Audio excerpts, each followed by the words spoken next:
தமிழ்நாட்டில் இருக்கிற மொத்த போலி தமிழ் தேசியவாதிகளும் ஈழத்தை வைத்து பணம் சம்பாதித்து குழப்பு நேரத்தில் சில அல்லக்கைகளும் கொஞ்சம் கிடையாது, ரொம்பவே இப்போ வந்து அவங்களுக்கு வகுறு எரியா வந்துருச்சு.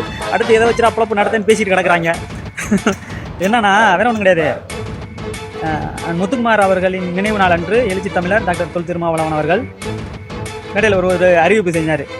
என்னன்னா தமிழீழ தேசிய எழுச்சி மாநாடு நடைபெறும் அப்படின்னு அறிவித்த உடனே இங்கே இருக்கிற போலி தமிழ் தேசியவாதிகளுக்கெல்லாம் வந்து அல்ல கையாயிடுச்சு. ஏன்னா இத்தனை நாள் அதை வச்சு தான் ஈழத்தை வச்சு தான் சம்பாதிச்சு கிடந்தாங்க, குழப்பம் நடத்தி கிடந்தாங்க. அவங்களுக்கு வேறு வேலையே கிடையாது.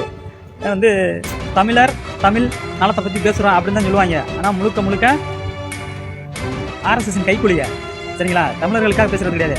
ஏதோ அப்படி பேசினாதான் வந்து ஏதாவது காசு சம்பாதிக்க முடியும் அப்படின்ட்டு பேசிட்டு கிடக்குறாங்க. இப்போ கூட எழுச்சி தமிழர் அவர்களை எவனெல்லாம் திட்டுறானோ அவங்கெல்லாம் வந்து காசு வச்சுக்கிட்டு நல்லா தான் இருக்காங்க, நல்லா தான் வாழ்றாங்க.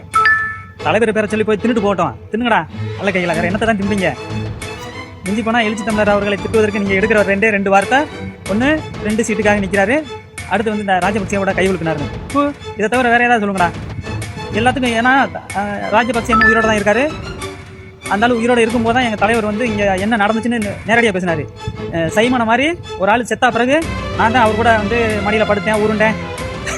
எங்கள் வீட்டுக்கு இன்னொருத்தர் வந்து ஒரு ராஜேஷ் நடிகர் இறந்தார். எங்கள் வீட்டுக்கு அடுக்கடுக்காக புத்தக மூட்டைகள் அள்ளி கொடுத்தாரு. அப்படின்லாம் எங்கள் தலைவர் எங்கேயுமே அடுக்கலை. எல்லாரும் உயிரோடு இருக்கும் பொழுது தான் எங்கள் தலைவர் வந்து இதெல்லாம் நடந்துச்சு அப்படின்னு சொல்லி பதில் சொல்லிட்டு இருக்காரு. அவங்க வந்து வேணா ராஜபக்சேட்ட போய் கேளுங்கடா, இதைத்தான் வந்து திருமாவளவன் பேசிக்கிட்டு இருக்காரு, இது உண்மையா இல்லையான்னு போய் கேட்டுட்டு வாங்கடா அல்ல கைகளா.